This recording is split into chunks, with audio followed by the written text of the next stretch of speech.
Yeah,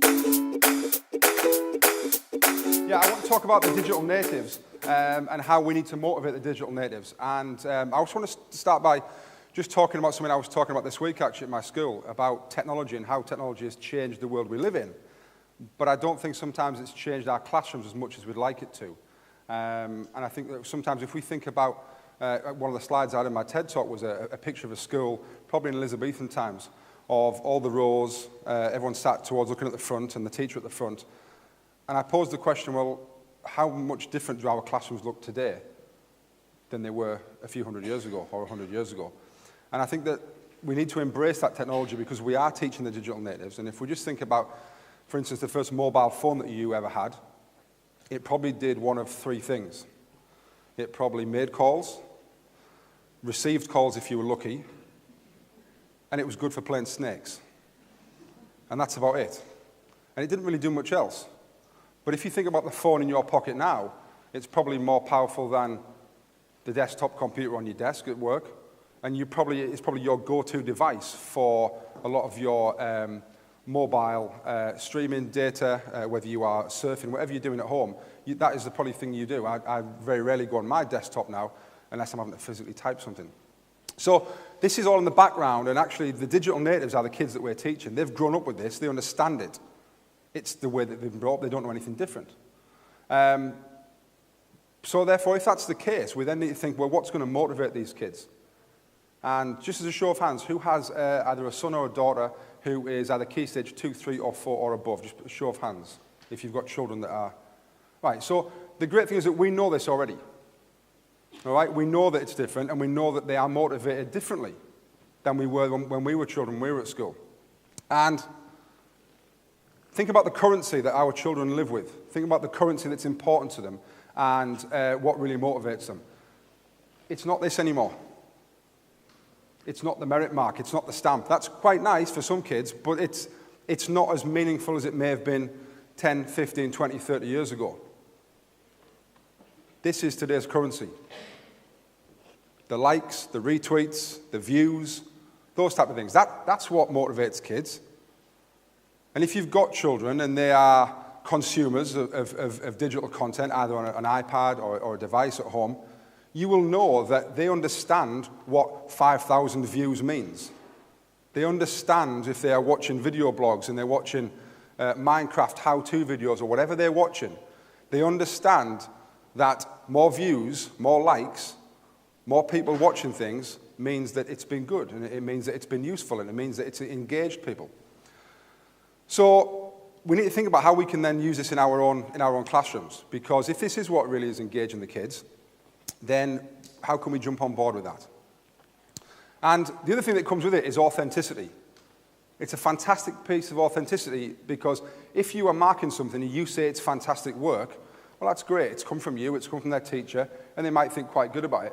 But what can be more authentic than 300 people, real people, random real people from across the world saying they like that piece of work? There isn't anything any more, you can't get anything more authentic than that. And that's what drives artists, authors, actors, because the more people that watch and like and review things, the more that you want to put more content out there. So it's happening, and we need to embrace this. And something I picked up a few years ago from Julia Skinner, who's on Twitter at the head's office, and also David Mitchell at Deputy Mitchell on Twitter, talking about an audience of one isn't very inspiring. And I just want you to think about the fact that the next time you set a piece of homework or you set a task for the kids in your classroom, the kids know that you know the answer because you're the teacher, you're the expert, you've set the work. Hopefully, or clearly, you should know the answer. So what motivation is there for the students in your classroom to do their very, very, very best to tell you the answer when you know the answer already? So flip that round and think, well, how can we use this? So what do we mean by an audience of one? Well, if you're the only audience, where's the motivation? Change that round. If we start to put more work online, and we start to produce work that is available to be seen online, that's seen via more of a global audience, then is there more of a motivation to do that? If it's going to be seen by real people, because kids don't think we're real. They kind of think we're cardboard cutouts that have a sleeping bag in the back of our classroom, and we sleep there tonight and we're there tomorrow morning. We just have sometimes a change of clothes, or sometimes not. And they need to, this idea of real people viewing their work is really key.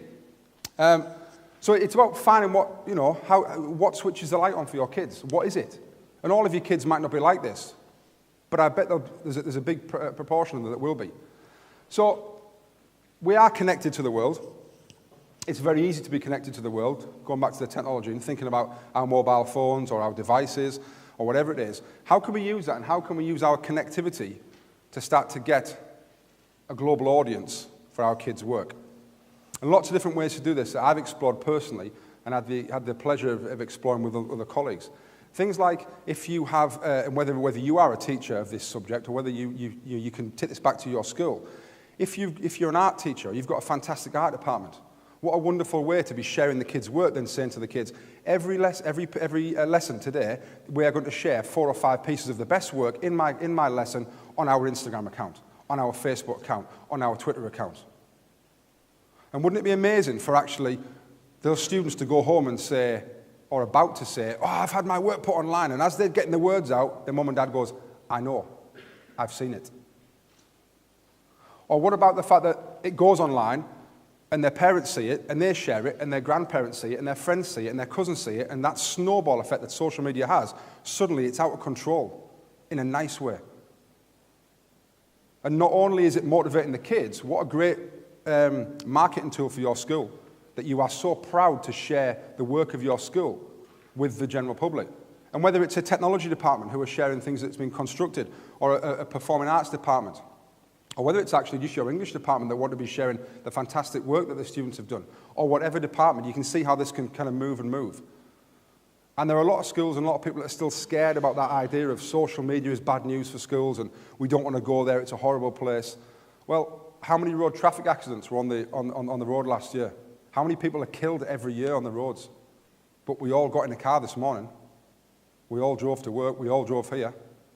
It's the users that are the problem. It's not the technology. It's not the car. Cars don't just blow up. Cars just don't crash.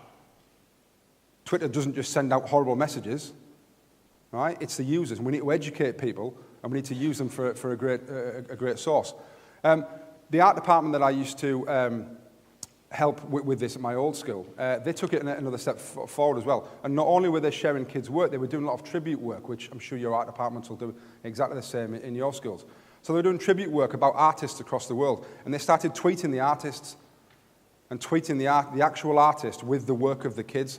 And those artists were then starting to retweet it to sometimes 250,000 people across the world. From a single click of a retweet, a kid's work from your classroom goes out viral across the world. Now there's motivation. Now there's real motivation because those kids understand what 250,000 likes means, or 250,000 followers. All right? And actually getting a message back from some of those artists or whatever it is can be really key. So think about how you can use this in your schools. Because ultimately, the world needs us to produce more creators than consumers. We've got far too many consumers, and consuming used to be a skill a few years ago. It used to be a skill to be able to say, oh yeah, I've got an iPad, I found a playlist on YouTube and I've watched it. That was quite, 10 years ago it was like, oh wow, yeah, you must know what you're doing. That's not a skill now. Right? 4-year-olds and 5-year-olds can be doing that. Actually, let's start creating the content ourselves. Let's start creating people who want to create content and share it more and start to find out what switches the light on with your kids. And by using the technology and by using those opportunities, hopefully we can start to really motivate the digital natives who understand this and are motivated and driven by this. So hopefully you can have a go. If you want to catch me about anything, my website's at the bottom. I'm at Tim Tate. If you want anything at all, give me a shout, and I'm more than happy to help out or to chat you in the break. Thank you very much.